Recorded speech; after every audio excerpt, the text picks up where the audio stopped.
We have a lot to talk about today, so do me a favor. If you love the Yankees and you're not subscribed, be sure to subscribe. Man, the winter meetings are just a week away, and there's a lot to go over with the Yankees.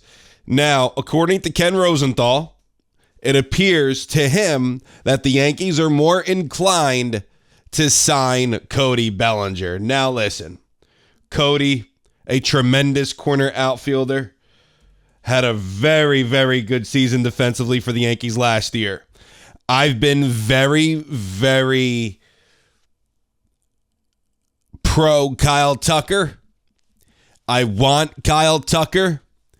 I think he's the move over Cody Bellinger personally. Now, according to Jeff Passan, when it comes down to Tucker, he's expected to get 10 years over 300.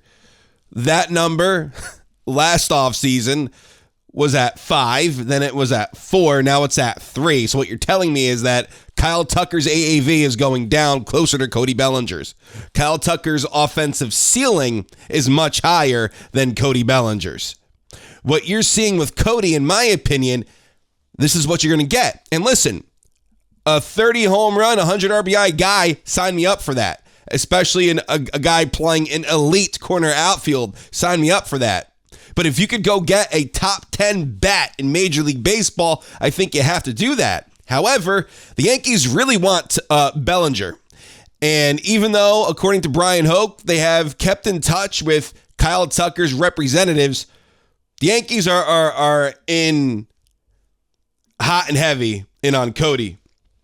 And according to John Heyman, the Yankees reportedly want Cody back badly, but there is a gap in negotiations.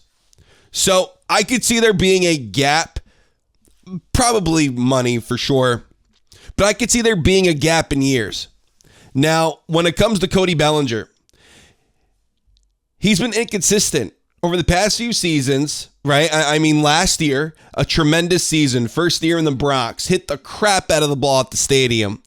Had a 125 OPS plus for the Yankees, 29 homers, 272 average. I'm looking at his numbers right now. Cody had a good season in a very good left field, a very good right field. Played 26 innings at first base, played a little bit in center. He wasn't great, but he was really good offensively last year. 2024 for the Cubs.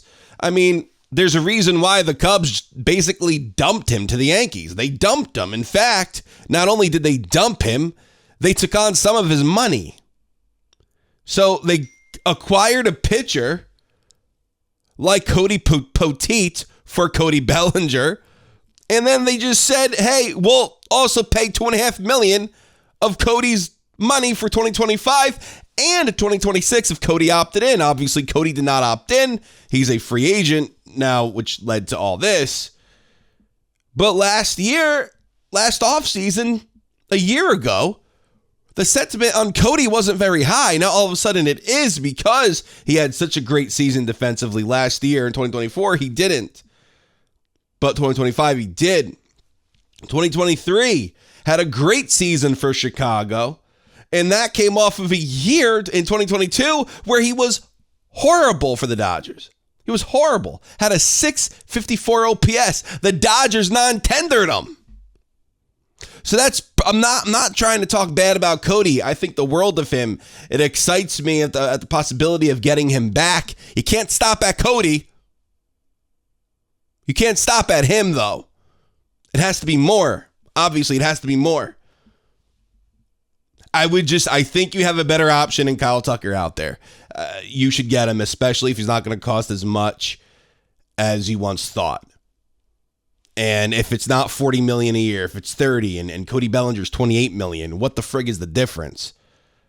Now, as I said, the Yankees and Bellinger are far apart, I believe, probably when it comes to years. I could see Boris saying, hey, let's do 7 or 8. The Yankees saying 4 to 5. I could see the Yankees saying that. They should do 4 to 5. And I agree with them. Now, when it comes down to it, is Cody going to end up with the Yankees? It sure seems that way. It seems he just wants to be here. It seems that the Yankees want him to be here. But if Cody does come back, if the Yankees do sign him, even if the Yankees sign Kyle Tucker, if Cody does come back, according to Jeff Passan, that would result in a multi-part move, which would mean either Jason Dominguez or Spencer Jones would be traded, or maybe you trade both. Now, that gets a little dicey, because if you end up trading both of them and Trent Grisham has a bad season, now all of a sudden that surplus of outfielders that you had in your organization, you don't have it anymore. You traded it away. So I would not be upset, and I don't know if the Yankees are going to go this way, of either keeping Spencer Jones in AAA for now or putting Dominguez down there. And I know no one wants to hear that. In fact, I don't want to hear that. If you guys have been watching the channel long enough, you know that I'm the biggest Dominguez fan on the face of the freaking earth. But those kids need to have as much playing time as possible. And I think stashing them down there in AAA, I think it would be beneficial for them, because then when Grisham leaves, potentially, if it doesn't work out in 2026 for Grisham, and then he leaves after next season, you need a center fielder. And I'm not saying that you would put Dominguez out there either if you were to trade Spencer Jones. Now, the whole Spencer Jones thing could be revisited, and the reason why I think so is because, according to Jim Bowden, the Yankees and the Marlins have been talking about a Sandy Alcantara trade. Sandy Alcantara, however you pronounce his name, they've been talking about a trade for him. The Yankees spoke with the Marlins last offseason as well about Sandy, and they spoke about him at the deadline. So the Yankees have been very interested in Sandy. Now, I would think that Sandy would be the fallback if the Yankees don't get Tatsuya Imai. And according to reports, the San Francisco Giants are not inclined to spend what it would take to sign Imai. That's the report.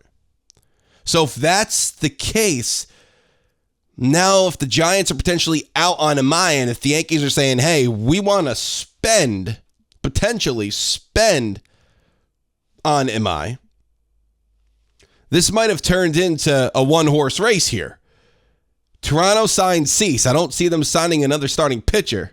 They signed Cease. They need some money to sign a position player in either bringing back Bo Bichette or signing Kyle Tucker or Cody Bellinger. So they signed Cease, that monster deal. I don't see them doing that again with Imai. The Giants, one of the Yankees' competitors for Imai, basically said, hey, we may not want to spend what it would take to get him. He talked about how he would like to compete against the Dodgers, not with them. So what's the deal? Is this, do the Yankees is it just them? I don't know. I really don't know. We'll see if another team emerges that we're not even talking about for Imai. Right? But Seattle, they don't need him. Right? And if I don't really see him going to a bad team, a team that's not contending, I don't see that either. He wants to play for a contending team. And Imai, a very good pitcher. Reports came out a few days ago that the Yankees are earnestly interested in Imai. Well, it might be falling into place for them. But then we got a report that the Yankees are focusing on bullpen over the rotation. So John Heyman put down some names. Edwin Diaz, Suarez from San Diego, Fairbanks from Tampa, and Jensen. Oh my gosh, imagine if they get Jensen. He's been around forever.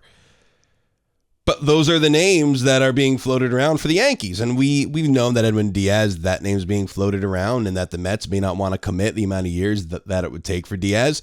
I don't, if I'm the Yankees, I'm not sure if I want the Yankees to even do that, to be honest with you. I think the Dodgers will. I think he'll end up being a Dodger. If he's not a Dodger, I'm sorry, but I think he'll end up being a Dodger.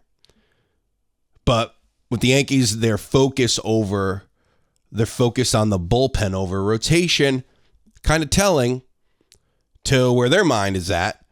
So are they going to spend that money on Imai? I don't know. Will they trade for Sandy? I don't know. We'll see. I'll let you guys know if it does happen. But let me know what you think down in the comments. Thank you guys so much for watching. At this point of the recording, the Yankees Hot Stove has not aired yet. So if you can leave a comment down below on what Jack Curry said, I'll cover it tomorrow. I'm going to watch it anyway, but I'll cover it tomorrow here on the channel. So listen, guys, thank you so much for watching. Take care.